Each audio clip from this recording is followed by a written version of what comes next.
Welcome students. अब हमारा next law है लॉ ऑफ मल्टीपल प्रोपोर्शन। ये हमारा थर्ड लॉ है। किसने दिया था ये लॉ? डाल्टन ने दिया था। इस लॉ के अकॉर्डिंग क्या है कि if two elements can combine to form more than one compound, अगर टू एलिमेंट्स एक से ज्यादा कंपाउंड बना सकते हैं एक दूसरे के साथ, फॉर एग्जांपल कार्बन और ऑक्सीजन है, दो टाइप के कंपाउंड बना रहे हैं, कार्बन डाइऑक्साइड और एक carbon monoxide, the masses of one element that combines with the fixed mass of the other elements are in the ratio of small whole number। कि जो हमारा एक एलिमेंट दूसरे एलिमेंट की फिक्स्ड रेशो जो masses है उससे कंबाइन करता है, तो वो उसकी खुद की रेशो क्या होगी? एक सिंपल होल नंबर रेशो।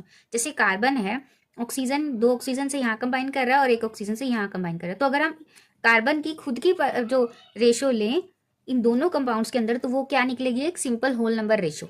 पर हमें दूसरे का जो हमारा जो वेट है, वो प्रोपोर्शन है, वो फिक्स करना होगा। अगर वन ऑक्सीजन के हिसाब से ले रहे हैं तो इसको भी हाफ करना होगा, और अगर टू के हिसाब से ले रहे हैं तो इसको क्या करना होगा? डबल करना होगा। यानी एक को फिक्स कर देना है और हमें जो दूसरा एलिमेंट है उसकी एक अपने खुद के साथ जो सिंपल रेशो है दोनों कंपाउंड्स में, वो क्या निकलेगी? एक सिंपल होल नंबर रेशो निकलेगी।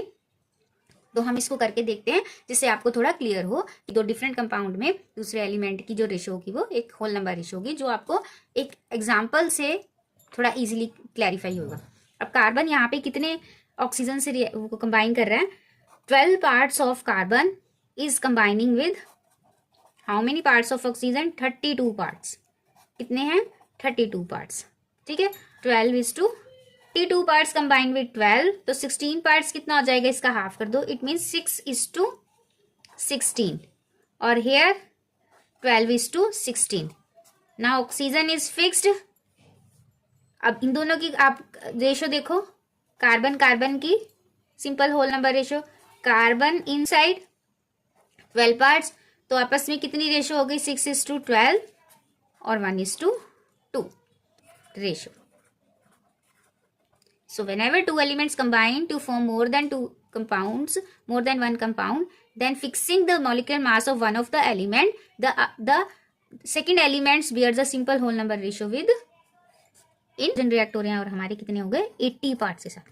अब हम नाइट्रोजन को एक को फिक्स करना है, तो वो हम किसको फिक्स कर लेते हैं? नाइट्रोजन। डबल कर सकते हैं, तो इसको डबल करेंगे हम, तो 14 पार्ट्स रिएक्ट विद 16, तो 28 रिएक्ट्स विद 32। अब यहाँ पे कितना बन जाएगा?